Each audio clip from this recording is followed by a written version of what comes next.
กำลังรับฟังสถานีวิทยุชุมชนคณะสงฆ์อำเภอฝางออกอากาศด้วยคลื่นความถี่ 100.25 เมกะเฮิรตซ์รายการต่อจากนี้ไปเชิญท่านสาธุชนรับฟังธรรมะประทีปส่องต่างโดยพระเดชพระคุณท่านพระครูสุจิตานุรักษ์เชิญท่านรับฟังได้แล้วณบัดนี้บาทจำลองของพระสัมมาองค์พระศาสดาพุทธบูชากราบไหว้เจริญสุขศรัทธาสาธุชนญาติโยมท่านพุทธบริษัททั้งหลายวันนี้รายการธรรมประทีปส่องต่างก็ได้มาพบปะกับพ่อแม่พี่น้องศรัทธาสาธุชนแห่งครั้งหนึ่งวันอาสาฬหบูชาเป็นวันเจริญสุขศรัทธาสาธุชนญาติโยมท่านพุทธบริษัททั้งหลายวันนี้รายการธรรมประทีปส่องต่างก็วัดวาอารามเรื่องร้องของฟ้าที่ว่าธรรมะเกิดก่อนนั้นก็มีเจ้าชายองค์หนึ่งได้สละ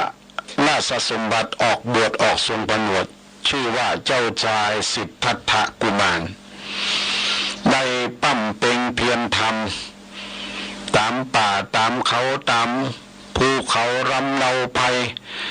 อยู่ตามฤาษีชีภัยต่างๆใช้เวลาถึง6 ปีญาติโยมท่านสาธุชนเสร็จแล้วพระองค์ก็รู้ศึกษากับสิ่งเหล่านั้นว่ายังบ่เป็นแก่นแท้แก่นสารของชีวิตเท่าที่แท้จริงพระองค์ก็กลับมาประพฤติปฏิบัติโดยพระองค์เองโดยการมาพิจารณาทางวิปัสสนากรรมฐานพิจารณาดูลมหายใจเข้าออกแบ่งแยกธาตุสี่ดินน้ำลมไฟอากาศธาตุวิญญาณธาตุแล้วก็แยกออกเป็นรูปเป็นนามรูปก็คือธาตุสี่ดินน้ำลมไฟนามก็คือจิตใจ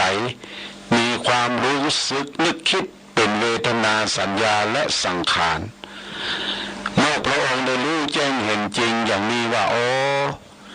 สภาพร่างกายจิตใจของคนเราเนี่ยเกิดมาเหมือนกันหมด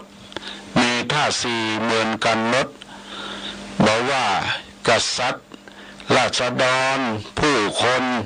ที่อยู่ในโลกเนี่ยจะเป็นคนต่างชาติต่างภาษามีร่างกายเหมือนกันหมดแต่แตกต่างกันที่จิตแตกต่างกันที่ใจหรือว่านานาจิตตังนานาจิตตัง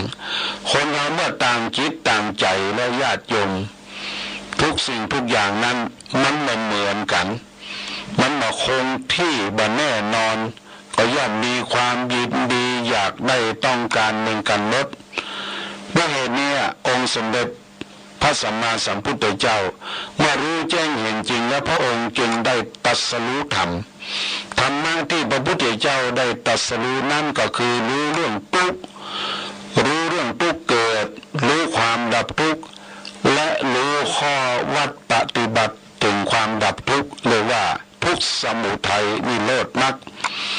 เมื่อพระองค์รู้แจ้งเห็นจริงในกองทุกข์ทั้งหลายแล้วพระองค์จึงเป็นผู้ตรัสรู้ธรรมรู้เรื่องทุกข์พระองค์จึงได้นามใหม่ว่าอรหันตสัมมาสัมพุทโธเป็นผู้ตรัสรู้ชอบได้โดยพระองค์เองบ่มีบุคคลใดไผเป็นครูบาอาจารย์พระองค์จึงเป็นสยัมภูเป็นผู้ตรัสรู้ชอบได้โดยพระองค์เองเมื่อพระองค์ได้ตรัสรู้ธรรมแล้วก็ได้กำเนิดเกิดเป็นพระพุทธเจ้าองค์แรกในโลกองค์แรกในโลกเนี่ยมีพระธรรมเกิดขึ้นแล้วคือธรรมะที่พระองค์ได้ตรัสรู้มาจากธรรมชาติเมื่อตรัสรู้แล้วพระองค์จึงได้เป็นพุทธะเป็นผู้รู้ผู้ตื่นผู้เบิกบานหรือพุทโธตื่นเบิกบานแล้วเป็นพระพุทธเจ้าเมื่อมีพระธรรมมีพระพุทธเจ้าแล้วพระสงฆ์ ยังไม่ได้กำเนิดเกิดขึ้นเตื้อพระสงฆ์ที่เกิดขึ้นได้ก็พระองค์ก็หวนถึงปัญจวัคคีย์5 ตนที่เคยปฏิบัติรับใจตอนที่พระองค์ทรงประพฤติปฏิบัติธรรมทรงทรมานร่างกายโดยทุกขกิริยาเมื่อพระองค์ทรมานร่างกายนั้นบ่าฉันอาหารบ่าฉันน้ำเป็นเวลา7 วันครึ่งเดือนจนมีแต่หนังหุ้มกระดูกและก็มีพญาอินทร์มาดีดพิน3 สายเป็นปุคลาธิฐานให้ฟังว่า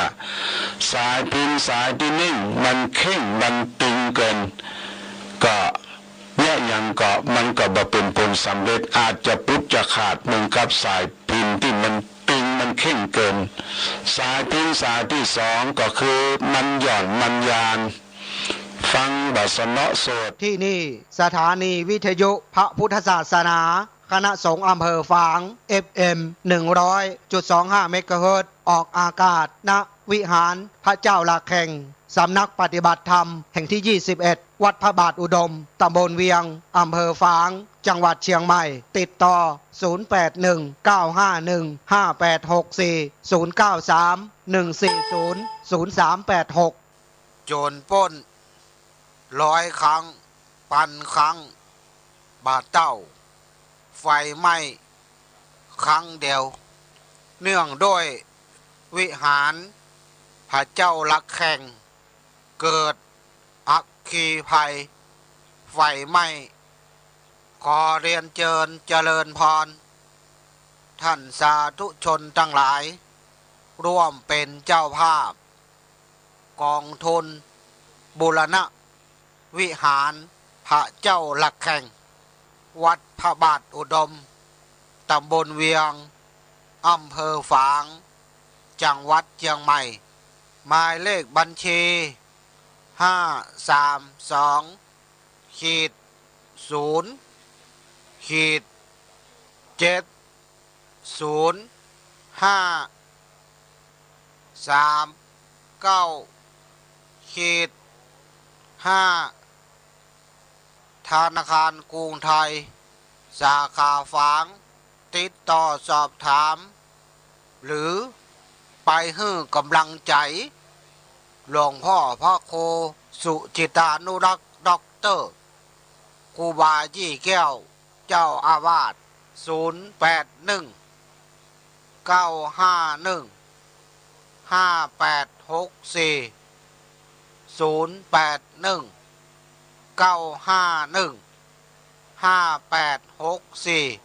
ขอเรียนเชิญ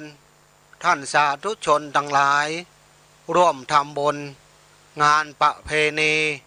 ส่งน้ำพระธาตุประจำปีในวันเดือน8เป็น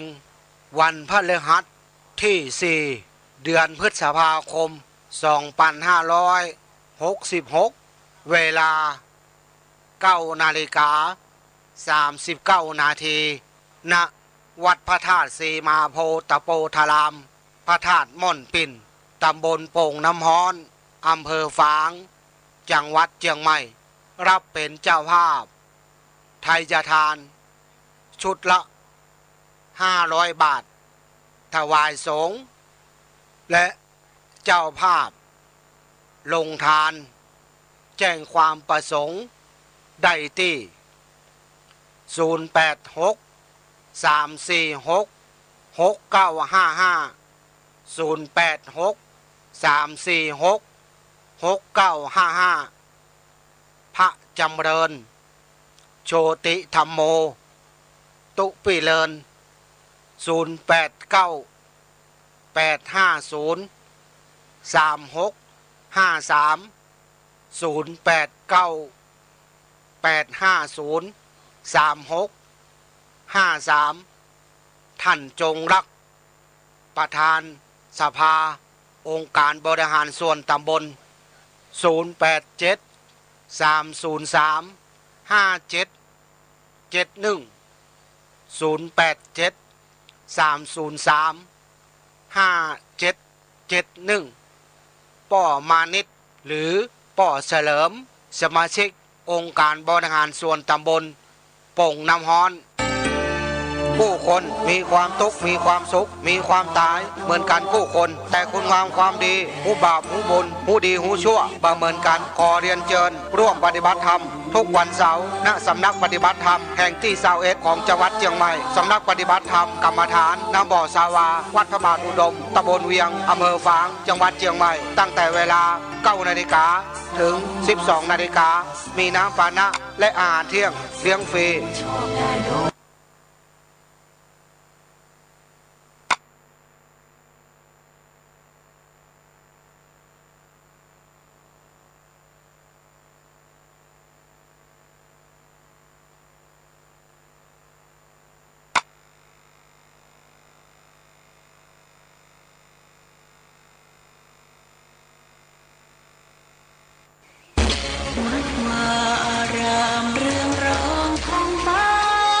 พระวันศีลในช่วงพรรษาเพิ่นจะมีเจ้าภาพเทศธรรมบางทีก็จะมี2 ผูก 3 ผูกคนที่ยังไม่ได้เป็นเจ้าภาพก็ได้ไปให้ไปหอมไปร่วมอนุโมทนาในการฟังเทศน์ฟังธรรมอันนี้เป็นสิ่งที่สำคัญเพราะว่าเราถึงแม้ว่าไม่ได้ฟังธรรมบางท่านก็ฝากปัจจัยสตุ้งสตางค์หอมกันเทศน์บางทีก็เอาข้าวสารบางทีก็เอาปัจจัยดอกไม้ธูปเทียนไปให้ไปหอมกันนี่ญาติโยมอู้ถึงกันเทศน์กันธรรมในญาติโยมสิ่งที่ดีที่สุดก็คือเรามีข้าวสารเนี่ยจะเป็นข้าวเจ้าข้าวนึ่งก็แล้วแต่โอกาสและเวลาที่มีอยู่อย่างเช่นที่วัดพระบาทอุดมก็มีพระเนนหลายต้องนึ่งข้าวเป่าไฟเลี้ยงกันสิ่งสำคัญนั้นก็คือจะต้องมีข้าวสาร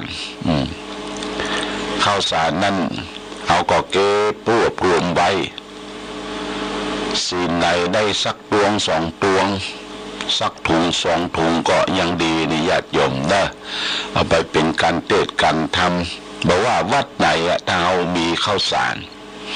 ซื้อข้าวสารไปเป็นการเทศน์เพราะว่ามันรักษาไว้ได้เมินวิดลวดจวดเขินอย่างฝนตกฟ้าห้องบ่ได้ไปบิณฑบาตก็อาศัยข้าวสารที่ญาติโยมจะเป็นข้าวเจ้าได้ก็ซ้ำดีเพราะว่าในปัจจุบันนี้เขามีหม้อหุงข้าวกันทุกวัดทุกวาเอาข้าวสารเข้าใส่เอาน้ำเข้าใส่แล้วก็เสียบปลั๊กไว้สัก15 นาทีมันก็สุกแล้วเนี่ยปล่อยไว้ตลอดทั้งวันญาติโยมได้ข้าวสารนี่จะเป็นกันดีนอกจากนั้นก็เป็นอาหารแห้งเป็นอาหารกระป๋องจะเป็น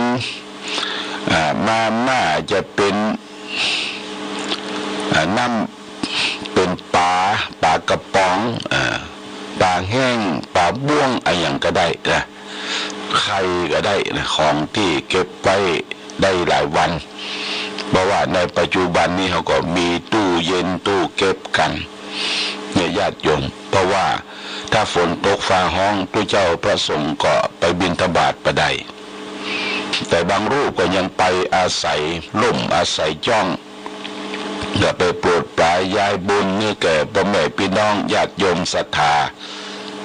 บางโอกาสและเวลามันเป็นการบิณฑบาตประจำหมายก็ว่าเคยใส่ญาติโยมเคยใส่ประจำเส้นทางที่ตัวเจ้าเตียวเดินบิณฑบาตก็ประจำถ้าวันไหนบ่ได้ไปขาดไปเลยญาติโยมก็บ่ได้ใส่ตัวเจ้าก็บ่ได้ปัจจัยคือเข้าอาหารเหล่านั้นมาฉันมาบริโภคก็จะถามหากันว่าตัวเจ้าอย่างบ่มาวันนี้เปิ่นไปไหนถ้าขาดไปเนี่ยมันก็ทำให้สายบิณฑบาตมันขาดไปอันนี้ก็ญาติโยมก็พยายามจะไปบิณฑบาตในงานในการที่ญาติโยมจะร่วมทำบุญสุนทานกันกฎระเบียบ ข้อบังคับต่างๆที่เราอาศัยอยู่ในพื้นแผ่นดินไทยจะต้องมีตัวบทกฎหมายอยู่ด้วยกันรักกันด้วยความถูกต้องแบบเบียดเบียนกันบาล้ำเส้นกันแบบ ขอความนอบน้อมจงมีแก่พระผู้มีพระภาคเจ้าพร้อมทั้งพระสัทธรรมคำสอนและพระอริยสงฆ์เจ้าทั้งหลายขอถวายความเคารพแก่พระเถรานุเถระผู้สดับรับฟังขอความสุขความสวัสดีความเจริญในธรรมจงบังเกิดมีแก่บรรดาท่านสาธุชนทั้งหลายวันนี้รายการธรรมะคลายทุกข์ก็ได้มาพบกับญาติโยมสาธุชนทั้งหลายตามปกติเช่นเคยนะโอ้ญาติโยมเอ้ยวันเวลานี่ไวเหลือเกินนะปลับเดี๋ยวเข้าพรรษามาออกพรรษาเดี๋ยวก็ปีใหม่เดี๋ยวก็สงกรานต์โอ้ทำอะไรยังไม่เสร็จไม่สิ้นวันเวลามันไวมากนะถ้าเรามองเห็นการเวลามันเป็นเรื่องที่รวดเร็วอย่างนี้แสดงว่าเริ่มแก่มันก็เข้าหลักที่ว่านะแก่นั่นแหละดูสิญาติโยมทำอะไรยังไม่เสร็จไม่สิ้นเดี๋ยวก็วันเดี๋ยวก็คืนเดี๋ยวก็ปีเนี่ยวันเวลาล่วงลับมีกลับหลังยืนเดินนั่งเกิดดับเสื่อมสลายอายุคนลดถอยน้อยตามวัย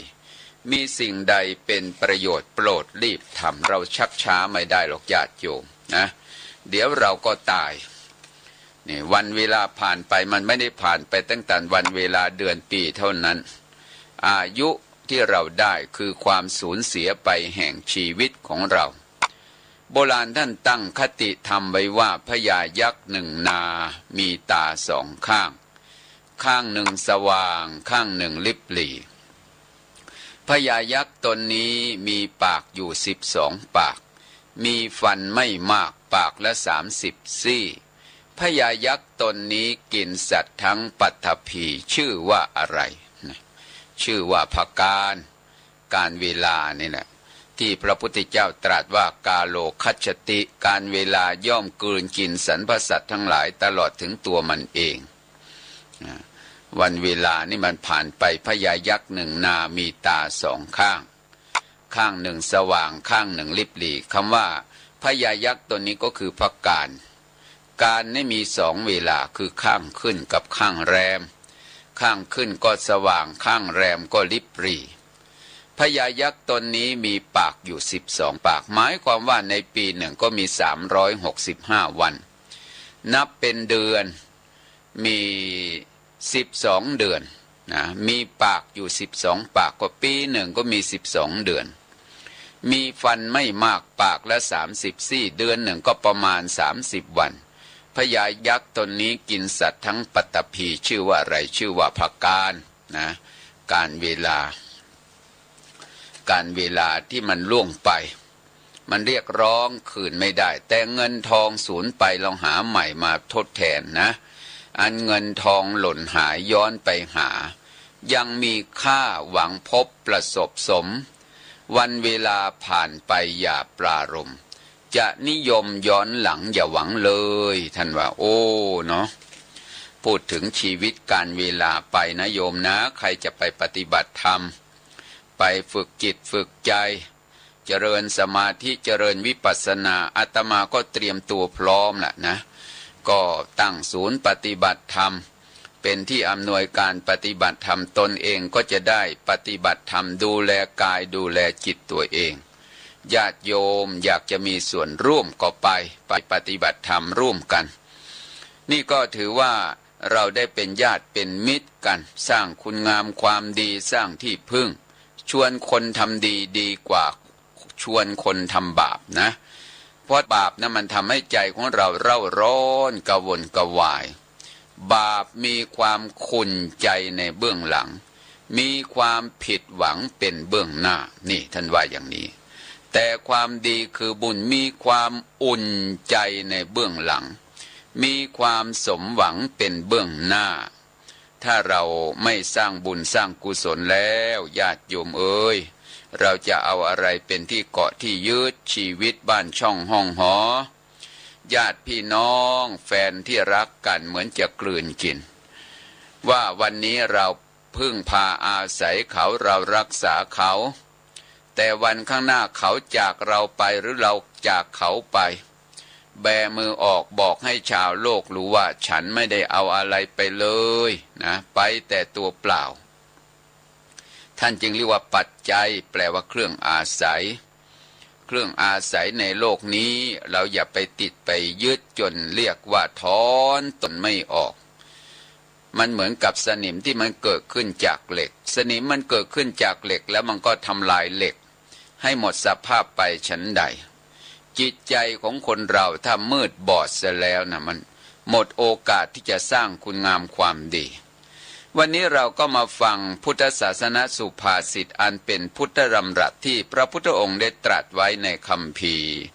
ขุทกนิกายแห่งพระธรรมบทไว้ว่ายังเวหิตัญจะสาทุนจะตังเวปรมะทุกกรังกรรมใดแลเป็นประโยชน์ด้วยดีด้วยกรรมนั้นแล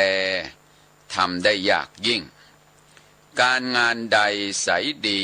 ไม่มีโทษมีประโยชน์โชดช่วงพ่วงภายหลังไม่มีส่วนเสียผิดพึงปิดบังพระสอนสั่งให้รู้อย่าดูเบาการงานนั้นครั้นทำลำบากยิ่งเหมือนคนกลิ้งครกใหญ่ไปขึ้นเขาทราบเช่นนี้ดีหนาอย่าซบเศร้าถึงหนักเอาเบาสู้อย่าดูแคลนอย่าไปบอกโอ้ยอาจารย์มหาบุญช่วยพาสร้างแทงน้ำโอ้ยมันได้บุญน้อยสู้เจริญวิปัสสนาไม่ได้อย่าพูดคนเจริญวิปัสสนาถ้าไม่มีน้ำทานเนี่ยอยู่ได้ไหมไม่ได้ตายนะคนเดินจงกรมไม่มีน้ำทานเนี่ยเดินจงกรมอย่างเดียวไม่มีกินข้าวไม่ได้กินน้ำอยู่ได้ไหมอยู่ไม่ได้ตายคนนั่งไหว้พระสวดมนต์ถ้าไม่มีน้ำกินข้าวกินปลาแล้วไม่มีน้ำกินอยู่ได้ไหมไม่ได้ตายเห็นไหมโยมอย่าดูหมิ่นว่าบุญกรรมเป็นของเล็กน้อยโอ้พอสร้างแท้งน้ำญาติโยมก็ช่วยกันมาคนละ100 200เนี่ยบุญนะโยมนะแม้คนเจริญวิปัสสนากรรมฐานครูบาอาจารย์ซึ่งเป็นผู้หลักผู้ใหญ่ทราบว่าอาจารย์มหาบุญช่วยนำพาญาติโยมทำบุญท่านก็เจียดปัจจัยมาร่วมทำบุญโอ้อนุโมทนาสาธุทำแท้งน้ำประปาทำโรงครัวอย่างเนี้ยโรงครัวเนี่ยมันมีประโยชน์ว่ามันเป็นเครื่องอาศัยเลยล่ะถ้าเกิดว่าเราไม่มีโรงครัวเราจะกินจะอยู่อย่างไรผิดหวังซะแล้วการปฏิบัติธรรมการถือศีลการเจริญภาวนาเนี่ยมันต้องอาศัยโรงครัวก็เป็นสิ่งจำเป็นจากกระเบื้องแต่ละแผ่นตะแกรงแต่ละผืนเหล็กแต่ละเส้นปูนแต่ละถุงเงินแต่ละบาทมันมีความสำคัญทั้งนั้นถามว่าครัวถ้าไม่มีเครื่องเก็บผักเก็บปลาอาหารที่จะมาปรุงไม่มีที่เก็บกับข้าวสารไม่มีเตาถ่านไม่มีเตาต้มเตาแกงถามว่าอาหารมันจะเกิดได้ไม่ได้โอ้ครัวนี้ก็สำคัญอาหารเครื่องขบฉันก็สำคัญนะโอ้ดีญาติโยมบางท่านบ้านอยู่ไกลวัดโอกาสที่จะทำบุญยากนี่แหละญาติโยมการสร้างโรงครัวเนี่ยเป็นบุญถาวรนะบุญถาวรโยมได้มีโอกาสสร้างโรงครัวเนี่ยเป็นบุญถาวรโยมไม่ได้ใส่บาตรตอนเช้าเนี่ยโรงครัวก็หุงข้าวต้มแกงถวายพระเจ้าพระสงฆ์ญาติสัมมาปฏิบัติเห็นไหมได้ทำบุญตอนเช้าพอถึงตอนเพลอาหารเพลมาอีกแล้วต้มแกงเอาไปถวายพระเอาถวายผู้ปฏิบัติธรรมพระสงฆ์องค์ชีได้บุญอีกแล้วถามว่าโรงครัวเนี่ยสร้างขึ้นมาแล้วมันจะมีอายุยืนไปอีกเป็นเกือบ100 ปีมันจะเลี้ยงบุญทำบุญมันเป็นบุญญาณิธิ เกิดขึ้นในจิตใจของเราเนี่ยจึงบอกว่าเราทำบุญด้วยความฉลาดเป็นบุญญาณสัมปยุตทำครัวก็มีประโยชน์บางคนเนี่ยสละปัจจัยฝากมาทำบุญเป็นรายเดือนเพื่อเป็นอาหารเข้าลงครัวบางคนเนี่ยทำวันละร้อยบางคนทำวันละ50ไม่ได้ใส่บาตรเห็นพระสงฆ์องค์เนนอยู่ในเมืองหลวงใส่บาตรอาหารคาวและหวานเยอะญาติโยมต้องไปทำบุญอย่างนี้ฝากเข้าลงครัวซึ่งมีคณะกรรมการเขาก็จะจัดสรรมาเป็นกับข้าวกับปลาอาหารวัตถุจตุปัจจัยทายธรรมถวายพระสงฆ์องค์เนนผู้ปฏิบัติธรรมนี่เป็นการทำบุญเลี้ยงพระตลอดกาลและนานนอกจากนั้นแล้วคุณพ่อคุณแม่ล้มเสียหายตายเสียจากมีงบประมาณกองทุนถ้าอยากจะฝากเข้ากองทุนบุญญานิธิอันนี้เลยสิสำคัญมากเลยญาติโยมบุญญานิธิมันจะติดฝังอยู่ในจิตใจของเราฝากธนาคารข้างนอกมันยังมีดอกมีผลให้เราเก็บประโยชน์แต่การทำบุญตั้งบุญญานิธิไว้กับศูนย์ปฏิบัติธรรมหรือเป็นสำนักปฏิบัติธรรมเป็นวัดวาพศาสนาเนี่ยโยมก็จะได้สร้างเสบียงให้แก่คุณพ่อคุณแม่ให้แก่ตัวเราเองในสัมปรายภพมันเข้าคติธรรมหลักที่โบราณท่านว่าไว้ว่าคนพาลไม่ทำทานเพราะกลัวจนแต่บัณฑิตชนกลัวจนจึงพากันทำทาน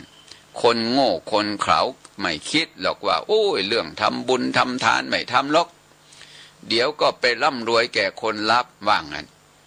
เขาไม่ได้คิดว่าเกิดชาตินี้เรามาเพราะอำนาจบุญส่งผลมาตายแล้วจะไปเกิดในภพภูมิเบื้องหน้าเนี่ยถ้าเกิดเขาไม่ทำบุญใหม่